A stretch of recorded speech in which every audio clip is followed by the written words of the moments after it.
channel Ngulik Horor.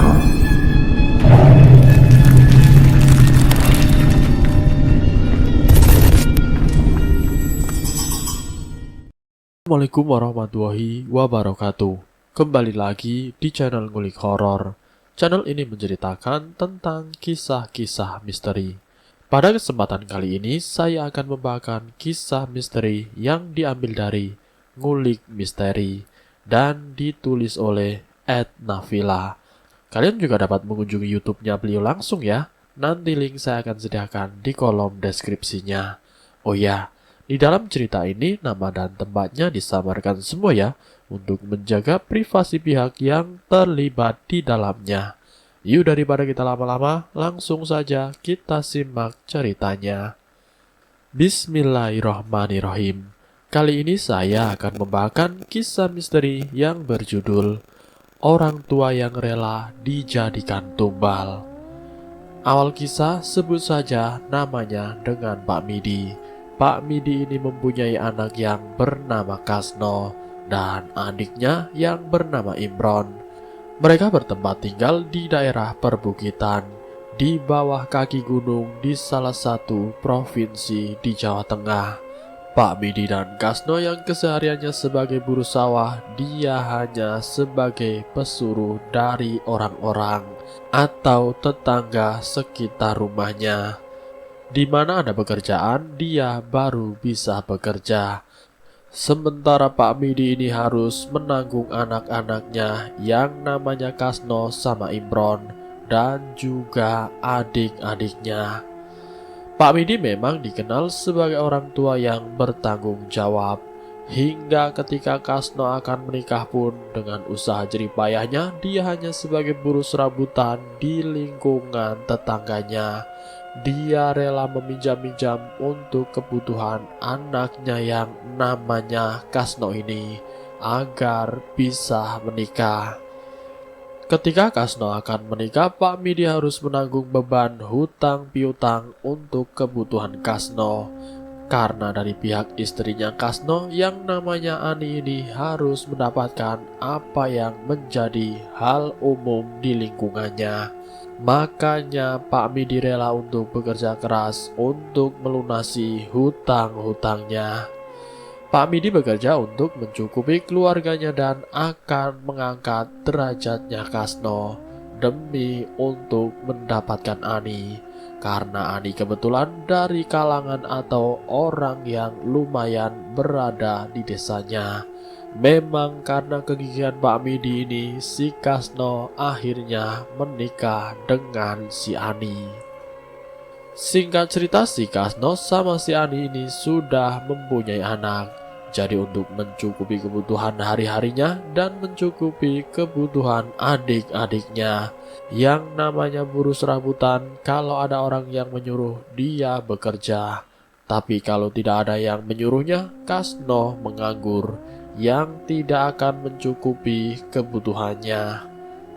Nah, di sini yang jadi permasalahannya, orang tua si Ani mendengar dan mengetahui anaknya si Ani yang memang awalnya dari keluarga berada, melihat kondisinya yang sekarang setelah menikah ini membuat Kasno ini selalu direndahkan di lingkungan keluarga istrinya.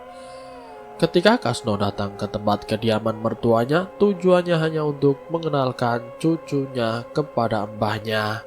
Tapi di situ dia selalu direndahkan karena pekerjaannya yang tidak kunjung membaik dari usaha yang sebelumnya.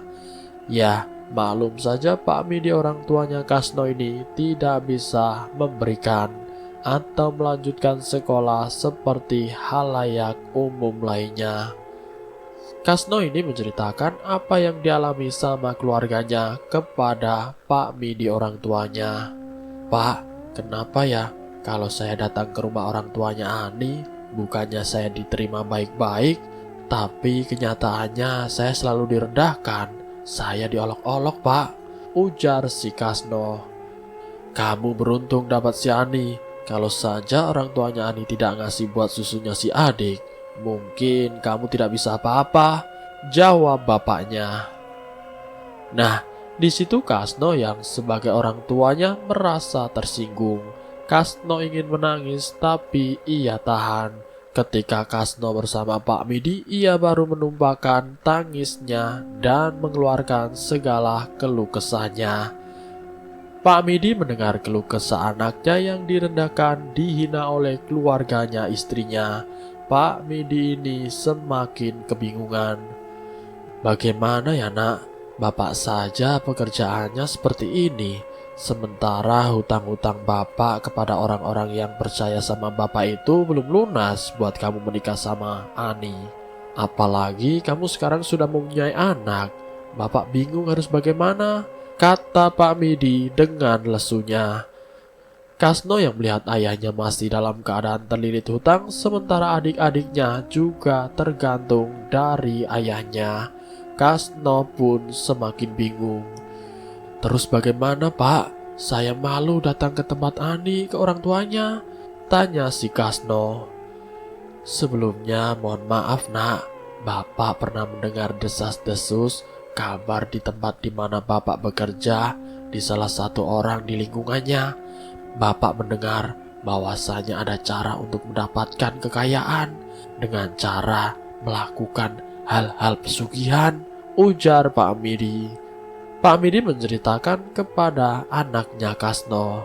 Mohon maaf ya nak, Bapak mau bercerita kepada kamu, tapi kamu jangan tersinggung ya. Bapak kan sudah tua, bukannya Bapak tidak sanggup, tapi Bapak tenaganya sudah berkurang. Bapak titip adik-adik kamu yang belum nikah ya, dia harus ditanggung jawabi. Sementara Bapak seperti ini terus, Bapak juga hutangnya semakin banyak. Karena untuk kebutuhan adik-adik kamu, banyak orang mengasih informasi tentang pesugihan yang membuat Bapak bingung nak, ujar Pak Midi. Terus maksudnya Bapak bagaimana? Tanya Kasno kembali. Ada salah satu tempat di mana di situ ada pesugihan yang bisa memberikan kekayaan nak, jawab si Pak Midi.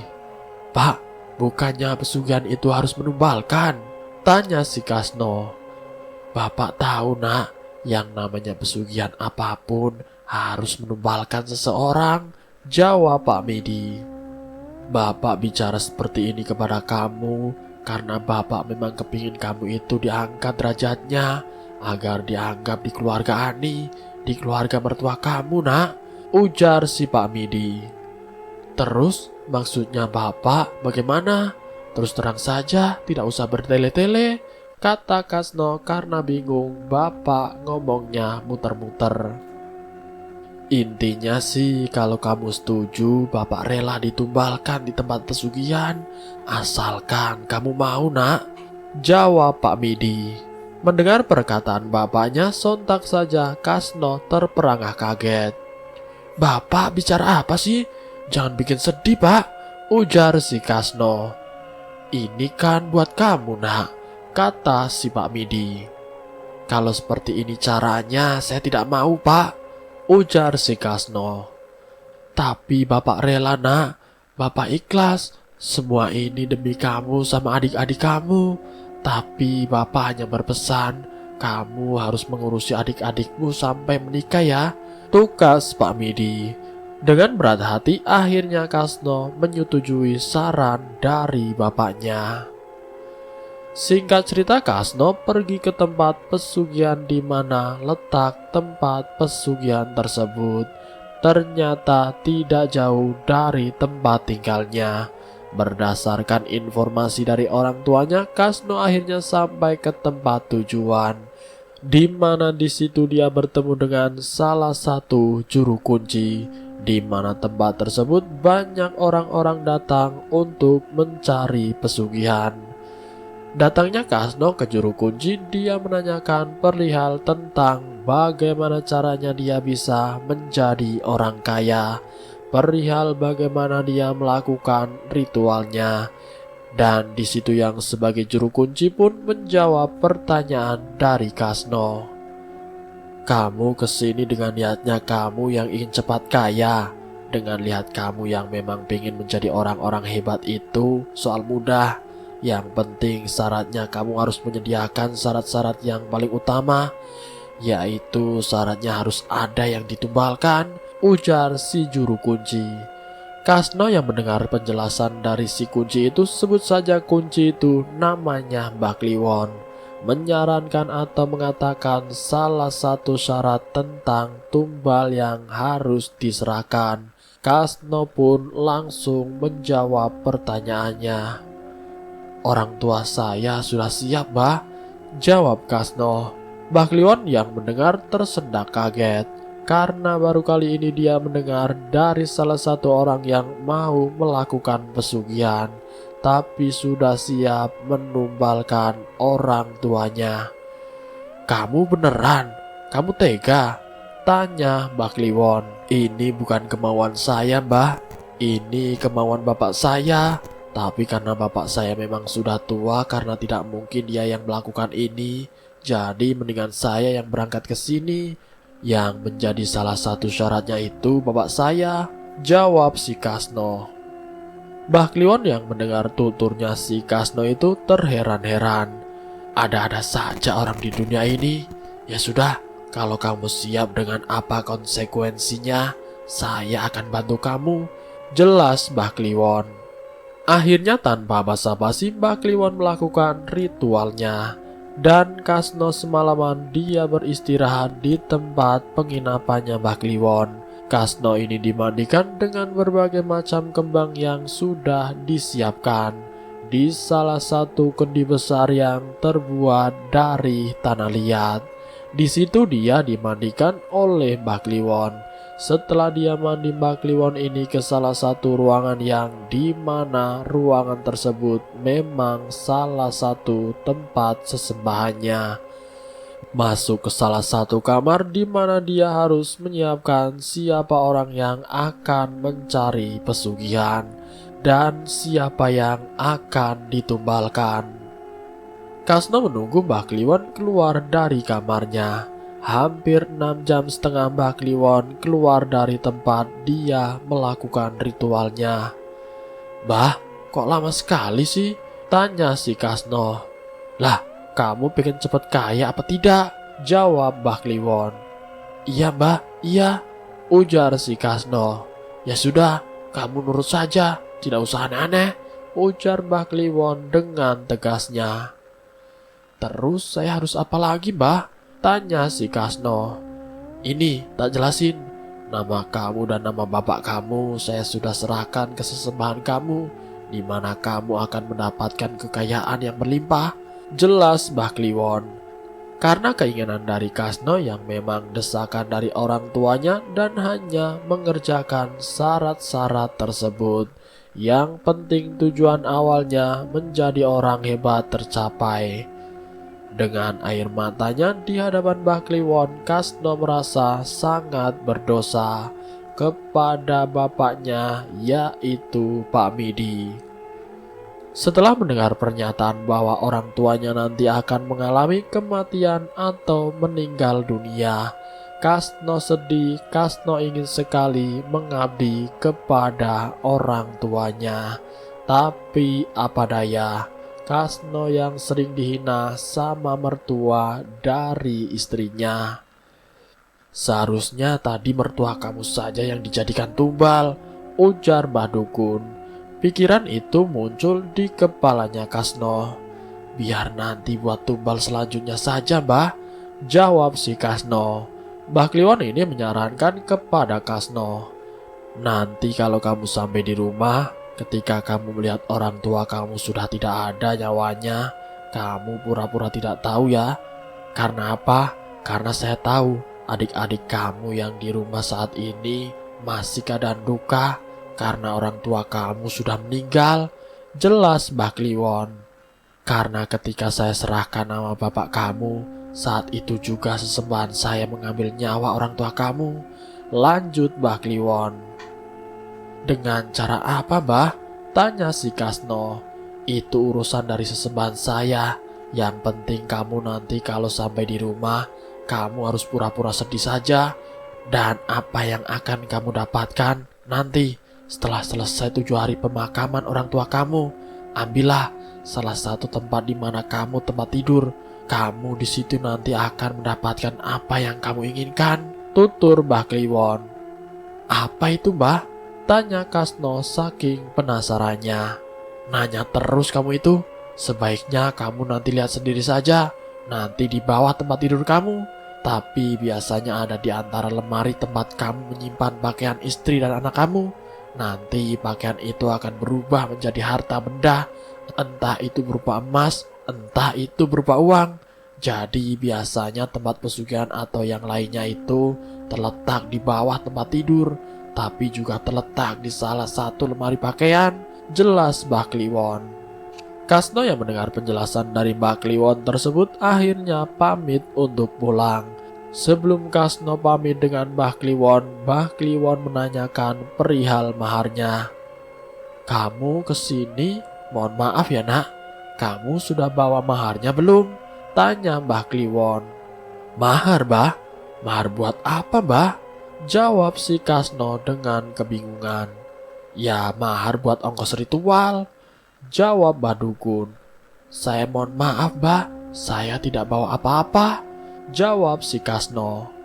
Waduh, ya sudah, nanti pokoknya kalau kamu selesai 7 hari, kamu secepatnya bawa mahar yang banyak, perintah Mbah Kliwon. Singkat cerita, ketika mau pulang ke rumah dengan jalan kaki, Kasno sambil membayangkan keadaan orang tuanya yang sudah meninggal. Di perjalanan dia menangis terseduh-seduh. Bapak, maafkan anakmu, Pak. Kasno yang sedih karena bapaknya rela menjadikan dirinya tumbal. Di dalam perjalanannya seringkali dia kesandung karena kepikiran tentang orang tuanya. Perjalanannya dia itu hampir ditempuhnya kira-kira 3 jam dari tempat melakukan pesugihan sampai ke tempat tinggalnya. Sesampainya di rumah, Kasno melihat keadaan di rumah memang sudah banyak warga. Kasno pun mengingat pesan dari Mbah Kliwon agar dia berpura-pura untuk sedih. Kasno menangis sambil berteriak-teriak. Ada apa? Ada apa? Di situ dia ditemui salah satu adiknya. Kang, bapak meninggal, Kang, ujar Imron, adiknya Kasno. Bingung harus bagaimana, akhirnya Kasno lari mendekati tempat di mana orang tuanya sudah berbaring tidak bernyawa. Dipeluknya ayahnya, dipeluknya Pak Midi yang rela menjadi tumbal pesugihan demi anaknya untuk dirinya. Jasad Pak Midi dipeluk dengan tangisan dengan histerisnya. Karena dia yang rela meninggalkan dirinya untuk aku dan adik-adikku dan juga keluarga. Kasno akhirnya merelakan kepergian ayahnya untuk dikebumikan. Singkat cerita, 7 hari sepeninggalan Pak Midi, Kasno akhirnya membuka isi lemari. Ternyata benar apa kata Mbah Kliwon. Isi dari lemari pakaian yang diisi pakaian dari istri dan anaknya berubah menjadi harta yang berubah menjadi uang dan emas. Dari uang dan emas tersebut akhirnya Kasno mampu membeli sawah. Dia yang dulu menjadi kuli serabutan, buruh yang hanya disuruh dari orang-orang sekitar di desanya. Akhirnya dia menggarap sawah secara sendiri agar tidak diketahui atau dicurigai warga. Kasno membeli sawah tidak di desanya, tapi melainkan di desa-desa sebelah. Karena agar tidak dicurigai oleh warga lingkungan sekitar, bahkan oleh adiknya sendiri. Kasno ini orang yang lumayan pintar walaupun dia tidak sekolah. Jadi si Kasno ini aset-aset dari kekayaan dibelikan beberapa hektar sawah. Itu bukan di desanya tetapi di desa tetangga desanya. Hampir 50% saham persawahan di desa tetangga itu dimiliki oleh Kasno. Singkat cerita, hasil panen selama 3 kali panen ini membuat Kasno menjadi orang yang benar-benar kaya. Kasno yang mengingat pesan dari bapaknya untuk menjadi tulang punggung adik-adiknya, akhirnya dia menikahkan adiknya si Imron sama tetangganya. Tanggung jawab pertama kepada adiknya sudah dilaksanakan, tinggal adiknya yang terakhir yang belum. Karena keadaan Kasno yang memang sudah kaya raya dari hasil panen tersebut, ia mampu melunasi hutang-hutang ayahnya yang dulu belum selesai ketika dia masih menjadi pengangguran. Dari hasil panennya tersebut, banyak orang-orang dari desa sebelah datang ke rumah. "Ini Pak, hasil dari panen sawah Bapak yang di sebelah," ujar salah satu tamu tersebut. Banyak tamu-tamu atau juragan-juragan datang ke rumahnya. Ini yang membuat lingkungan atau warga sekitar itu keheranan. Kok yang datang juragan-juragan semua ya? Padahal dulunya cuma buruh. Apa jangan-jangan karena bekerja sama? Tanggapan dari warga yang berada di sekitaran rumahnya. Tapi pada kenyataannya juragan-juragan tersebut bekerja sama dengan Kasno. Selang 2 tahun kemudian si Imron ini mempunyai keturunan. Usia anaknya si Imron yang beranjak 5 bulan ke 6 bulan. Dan Kasno harus menyediakan atau menyiapkan apa yang menjadi syarat kedua untuk dikembangkan. Karena dia tahu usianya dia selama mendapat kekayaan hanya 3 tahun saja. Ketika jatuh temponya si Kasno bingung harus kemana mencari tumbal. Apa anak saya? Tidak mungkin. Untuk istri saya juga saya tidak mau. Untuk ke tetangga, tidak mungkin juga, gumam Kasno dalam hati. Akhirnya dia berangkat sendiri ke tempat di mana dulu dia melakukan ritual di tempat Mbah Kliwon. Sesampainya di tempat Mbah Kliwon, dia menanyakan tentang siapa tumbal berikutnya.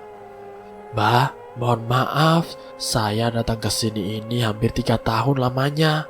Saya kesini bingung, Mbah, mau menyerahkan siapa lagi, karena saya punya anak 1, adik saya 1, yang harus saya jadikan nama yang diserahkan itu siapa lagi ya, Mbah?" kata si Kasno. "Kamu kepengennya siapa? Saya punya saran agar temponya sangat lama, agar kamu tidak datang ke sini lagi," jawab Mbah Kliwon. Mendengar penjelasan Mbah Kliwon, akhirnya Kasno secara tega menyerahkan 2 nama, yaitu anaknya sendiri dan juga anak dari adiknya yang masih berumur 1/2 tahun.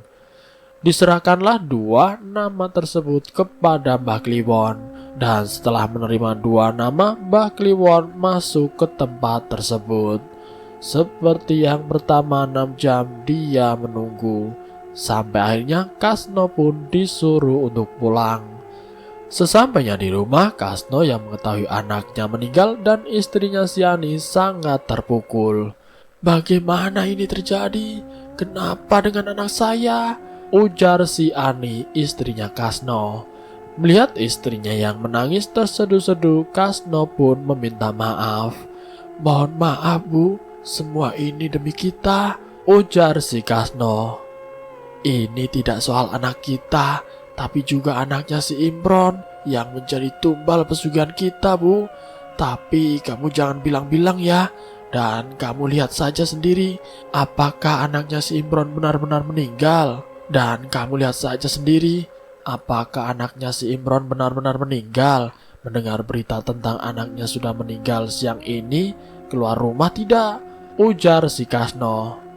Setelah si Ani ini keluar rumah, ternyata benar bahwasanya anaknya Imron juga meninggal di waktu yang bersamaan. Semenjak 2 nama itu meninggal, anaknya Imron dan anaknya si Kasno, kekayaan Kasno semakin meningkat saja. Si Imron yang mengetahui anaknya meninggal secara mendadak, dia sangat terpukul, apalagi dengan istrinya. Anak pertama yang selalu digendong, ditimang, membuat istrinya ini mengadu kepada orang tuanya. "Pak, saya harus bagaimana? kata istri Imron yang mengadu kepada orang tuanya, yang kebetulan orang tuanya ini seorang ulama di lingkungan sekitar.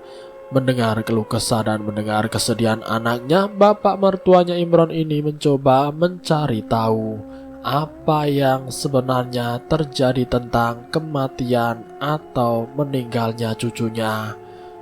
Dari 1 hari, 2 hari, hampir 14 hari, mertuanya si Imron mencoba mencari tahu. Akhirnya ia mendapatkan jawaban lewat mimpinya bahwa kematian cucunya itu meninggal karena dililit seekor ular yang sangat besar. Dia mendapatkan apa yang menjadi keinginan anaknya, agar tahu apa yang menyebabkan anaknya itu meninggal. Akhirnya disampaikan kepada anak perempuannya. "Mohon maaf nak, anak kamu itu meninggal dikarenakan dia dililit oleh siluman ular," ujar mertuanya Imron. Mendengar perkataan dari mertuanya, Imron sontak saja kaget. "Yang benar saja, Pak, itu maksudnya apa Pak? Kok dililit siluman ular?" tanya si Imron.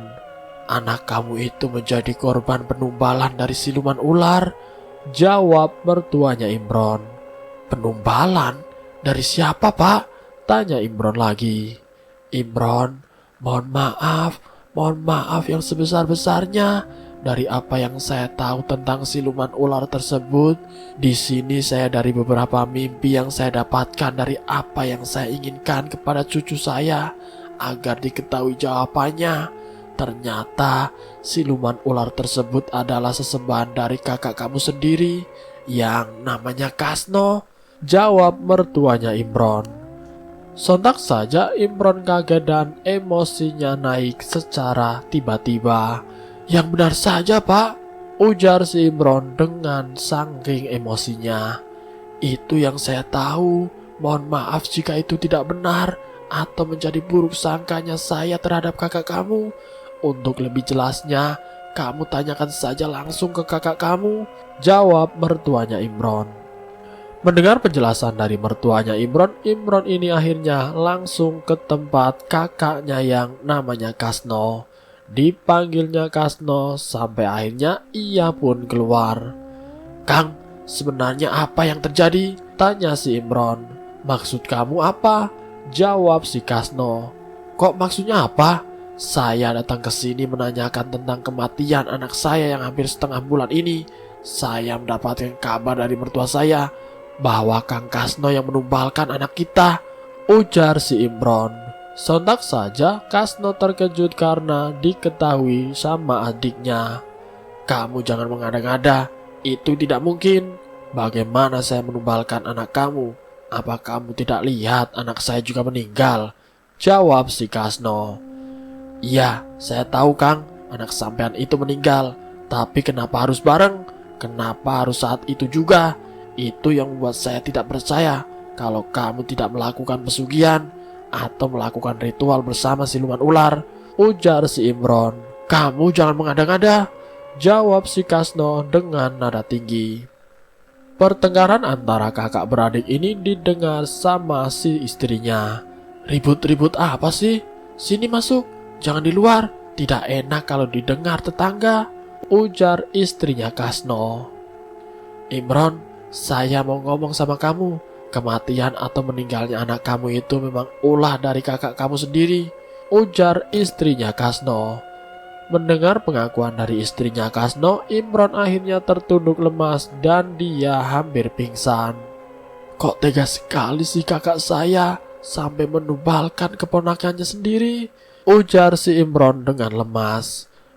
"Imron, sekali lagi saya minta maaf. Saya juga harus menerima imbasnya. Saya menjadi seorang ibu harus merelakan anak kesayangan saya menjadi korban daripada siluman ular tersebut untuk menjadi sesembahan, agar saya dan suami saya, kakak kamu, juga bisa mencukupi apa yang nanti dibutuhkan adik-adik kamu," ujar istrinya Kasno. "Tapi bukan begini Mbak caranya. Bukankah kakak sudah begitu kaya, sudah sangat banyak hartanya, bahkan bisa untuk nanti masa depan adik-adik kita?" jawab si Imron.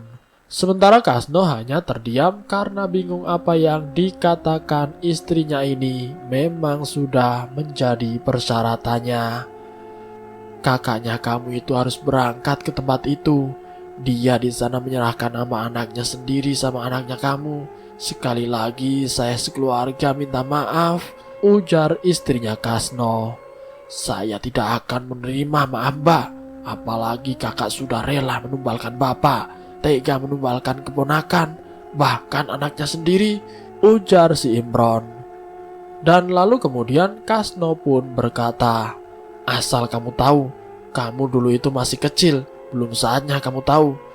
Dulu saya sama bapak ikut ke sawah kesana kesini, menunggu orang agar menyuruh bapak sama saya, agar adik kamu dan kamu bisa makan. Dan bapak pun mempunyai banyak hutang kepada orang-orang. Asal kamu tahu, ini semua kehendak bapak. Bapak yang menginginkan sendiri agar saya melakukan pesugihan. Tapi saya sendiri tidak tahu kalau akhirnya dari ini anak saya sendiri dan anak kamu yang menjadi korban, ujar si Kasno menjelaskan. Mendengar penjelasan dari Kasno, Imron semakin bingung, emosi, dan dia hanya menggeleng-gelengkan kepalanya. Pokoknya saya tidak terima kematian anak saya, ujar si Imron. Mendengar penjelasan dari kakaknya karena pesugihan yang dia dapat, kekayaan yang dia dapat, ternyata keinginan dari orang tuanya. Semenjak saat itu Imron pindah tempat tinggal. Yang dulunya Imron berdekatan dengan Kasno, sekarang ikut mertuanya. Dan sampai sekarang hingga sampai saat ini Imron dikaruniai 4 anak. Sementara Imron hanya mendengar kabar dari jauh-jauh bahwa Kasno juga sudah dikaruniai 6 anak. Dan untuk adik-adiknya yang masih ikut sama dia, Imron tidak mendengar lagi tentang kematian dari saudara-saudaranya. Dari pertengkaran dan pertikaian waktu itu, saat ketika istrinya Kasno menjelaskan, itu menjadi akhir silaturahim antara Imron dan Kasno. Kisah ini tentang pesugihan yang dialami anak yang sebenarnya tidak mau melakukan pesugihan, tapi karena dipaksa orang tuanya, akhirnya dia melakukan pesugihan yang menumbalkan ayah kandungnya, anaknya sendiri, dan juga keponakannya. Dan selesai. Itulah kisah misteri yang berjudul Orang Tua yang Rela Dijadikan Tumbal. Semoga kisah ini bisa menjadi pembelajaran untuk kita semua. Apapun perjanjian dengan iblis, itu tidak ada konsekuensinya. Semoga kita dijauhkan dari sifat-sifat seperti itu. Semoga kita selalu dalam lindungan Allah Subhanahu wa Ta'ala. Ambil sisi positifnya dan buang jauh-jauh sisi negatifnya. Terima kasih sudah mampir di channel kami. Jika kalian tertarik dengan video kami, silahkan tekan tombol like, share, dan komen. Tekan subscribe untuk mengikuti video kami selanjutnya. Wassalamualaikum warahmatullahi wabarakatuh.